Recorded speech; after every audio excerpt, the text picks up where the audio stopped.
Hola, bienvenidos a esta segunda clase referida al capítulo 1 de Ontología del Lenguaje de Rafael Echeverría. Quiero recordarles que en la primera clase, la que llamamos clase 1A, esta sería la clase 1B, aclarábamos el concepto de deriva metafísica de Echeverría.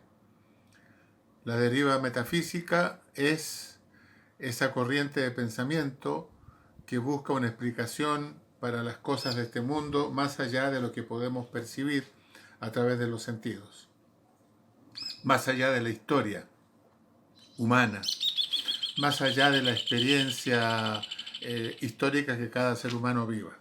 Y Echeverría está en contra de aquello. ¿Qué piensa, qué dice en un párrafo breve Echeverría acerca de Descartes?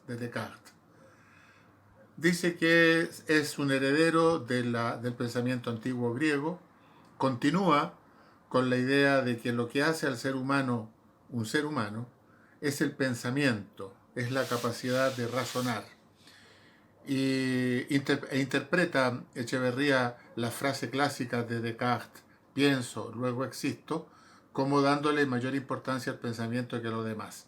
En verdad, pienso, luego existo no significa pienso y después, luego, más tarde, existo, sino que significa yo pienso, yo estoy pensando, tengo dudas, tengo preguntas y muchas de ellas no las puedo responder, pero si tengo preguntas, si tengo dudas y estoy pensando, quiere decir que yo soy una cosa que piensa, una cosa que existe. Así dice Descartes. Je suis une chose qui existe. Soy alguien o algo que existe.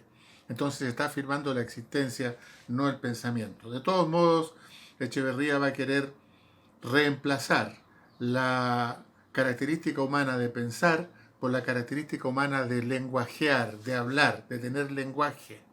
Un lenguaje idiomático, un lenguaje simbólico, abstracto, diferente al de los animales. ¿Qué es lo que celebra en Nietzsche? Celebra el que rompa con esta tradición metafísica de toda la filosofía desde sus inicios hasta Nietzsche y que plantee que el mundo y el humano es cambiante, permanentemente cambiante, no es fijo, inalterado, inmutable, siempre igual, sino que está haciéndose a sí mismo permanentemente. ¿Qué entiende por ontología nuestro autor Echeverría? Para él ontología no es una rama de la filosofía que estudia el ser en cuanto a lo que existe, el ser en cuanto ser, la realidad toda, sino que interpretando a Heidegger, Echeverría dice que ontología es el estudio del ser humano. Es la pregunta que se hace el ser humano acerca de sí mismo.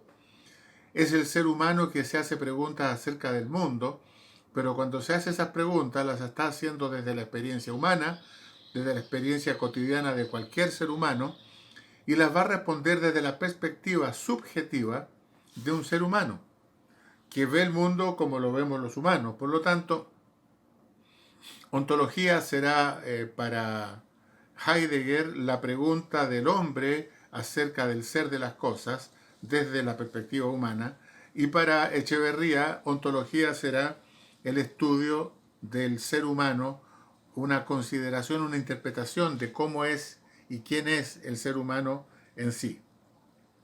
Por eso que su libro Ontología del lenguaje no significa un estudio filosófico acerca del lenguaje, sino un estudio filosófico acerca del hombre y la mujer, del ser humano. Un estudio acerca del ser humano que lo define como un ser que no se caracteriza por la racionalidad, por la capacidad de pensar, sino que se caracteriza por la capacidad de hablar con un lenguaje articulado, idiomático, como dije, simbólico, y que nos hace entonces seres humanos.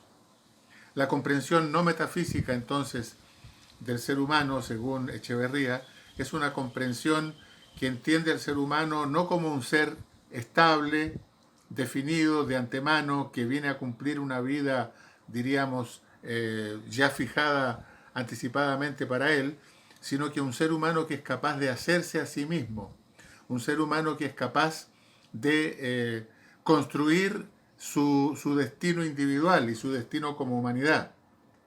Un ser humano abierto al futuro, a un futuro incierto, un futuro que no será un futuro dado, sino que será el futuro que los seres humanos vayamos construyendo con nuestras decisiones y con nuestras acciones específicamente. Esa sería la comprensión no metafísica del hombre, del ser humano y del mundo en general. Vamos a ver en la siguiente clase qué es el observador para Rafael Echeverría. Es un concepto importantísimo para el coaching ontológico. Y cuáles son los 3 postulados básicos de la ontología del lenguaje. Y quiero decirles que los 3 postulados básicos de la ontología del lenguaje, es lo que más me interesa que ustedes retengan, entiendan y se queden con ello para el resto de su formación en coaching ontológico. Nos vemos entonces en la siguiente clase.